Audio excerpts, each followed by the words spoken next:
Fala, gente, hoje eu vou falar para vocês os 3 temas de química que eu estudaria para a prova do Enem, faltando apenas um mês. Vamos lá? O primeiro tema que eu estudaria seria esse aqui, pessoal, ó. Seria tipos de ligações químicas. A gente tem 3 tipos, tem a ligação covalente, a ligação iônica e a ligação de metal. A ligação iônica é formada por ametais com metais, ou seja, família 1A e 2A com a família lá dos halogênios, dos calcogênios, beleza? As ligações covalentes são formadas entre ametais e ametais, por vezes com alguns hidrogênios também, pode formar, beleza? Tem que dar uma recapitulada nisso aí.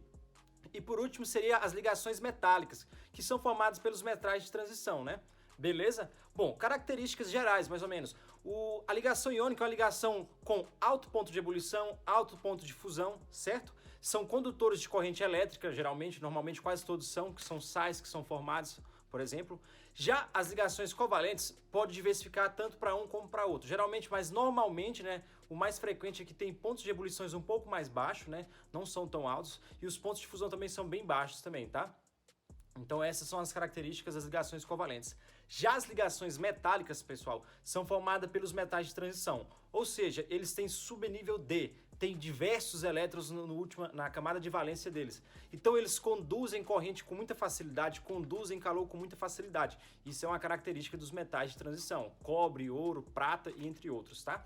Beleza? O segundo tópico que eu estudaria seria esse aqui, pessoal. Seria tipos de ligações intermoleculares. A gente tem 3 tipos, basicamente. São as ligações de polo, as ligações de polo induzido e a ligação de ponte de hidrogênio. Beleza, as ligações de polo, pessoal, são formadas por compostos polares com compostos polares. Então, as ligações entre as moléculas são de caráter polar com polar.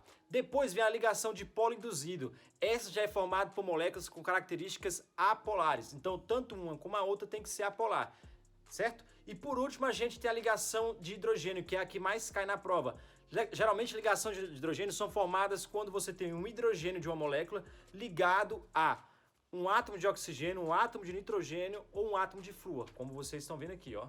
Beleza? Na força das ligações intermoleculares, a ponte de hidrogênio é a que tem maior força intermolecular, portanto, seus compostos têm altos pontos de ebulição, beleza? E baixo ponto de fusão, certo? Já logo depois, posteriormente da ligação de hidrogênio, a gente tem a ligação de polo, que são formadas por compostos polares, porém que não tem, né, hidrogênio ligado a oxigênio, nem flúor, nem nitrogênio. Essa é a segunda força maior, né, que a gente tem aí na escala. Por último, vem a dipolo induzido, que são formados por moléculas apolares. Então, não é um tipo de ligação, de interação intermolecular tão forte. Geralmente, os pontos de ebulição desses compostos são bem baixinhos, certo? Bom, e por último, pessoal, como vocês estão vendo aqui, são as reações inorgânicas. Ou seja, são reações que envolvem um ácido e uma base formando sal e água. A gente também chama esse tipo de reação de neutralização, certo? Então, vocês vão ter que estudar aí o que são ácidos, o que são bases, e como é formado os sais derivados desses dois, beleza? Mas para o Enem é interessante você saber o que é uma reação de neutralização, é a reação de um ácido com a base, beleza? Dentre essas temos bases fortes, ácido fraco, base fraca, e temos N variáveis de possibilidade de ligação entre esses camaradas, beleza? A gente tem como exemplo o HCl, que é o ácido clorídrico reagindo com hidróxido de sódio, que é o NaOH. Ele forma o NaCl, que é o nosso sal de cozinha, que a gente tem na cozinha, é o NaCl, certo? Beleza? Bom, pessoal, esse foi meu review. Eu espero que você tenha gostado desse vídeo. Segue a gente aqui, se inscreve também, ativa o sininho, certo? Que esse vídeo e outros vão ajudar você na prova do Enem que tá chegando, faltando apenas 30 dias. Não esquece de deixar o like, beleza? Valeu e até a próxima!